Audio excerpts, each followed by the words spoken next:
আল্লামা আজহার আলী রহমাতুল্লাহি আলাইহি শুধু একটি নাম নয়, উনি কোন পারিবারিক ব্যক্তিত্ব নয়, উনি একটি জাতীয় সম্পদ, উনি একটি দেশের সম্পদ। ইসলামী ব্যক্তিত্বদের বিরুদ্ধে কটূক্তির প্রতিবাদে শহীদ মসজিদ চত্বরে বিক্ষোভ মিছিল ও সমাবেশ। কিশোরগঞ্জ 14 মার্চ বিএনপির বিতর্কিত নেতা ফজলুর রহমানের ইসলামী আচার অনুষ্ঠান ও বরেণ্য উলামায়ে কেরামের বিরুদ্ধে কটূক্তির প্রতিবাদে আজ শহীদ চত্বরে এক বিক্ষোভ মিছিল ও সমাবেশ অনুষ্ঠিত হয়।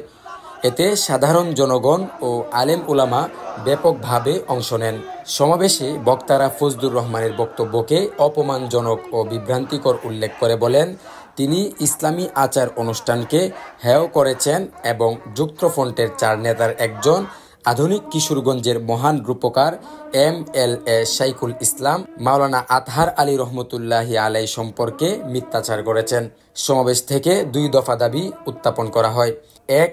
আল্লামা আতহার আলী সম্পর্কে ফজলুর রহমানের দেওয়া অপমানজনক বক্তব্য প্রত্যাহার করতে হবে। 2. ইসলামী আচার অনুষ্ঠান এবং উলামায়ে কেরামের বিরুদ্ধে কটূক্তির জন্য প্রকাশ্যে অন ক্যামেরায় ক্ষমা চাইতে হবে।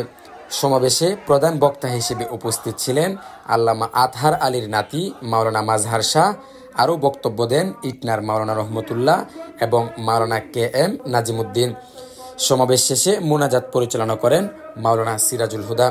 সমাবেশে উপস্থিত মুসল্লিরা একাত্মতা প্রকাশ করে বলেন, ইসলামী মূল্যবোধ ও উলামায়ে কেরামের মর্যাদা রক্ষায় প্রয়োজনে আরও কঠোর কর্মসূচি করা হবে। মাজবির রহমান, MH কিশোরগঞ্জ।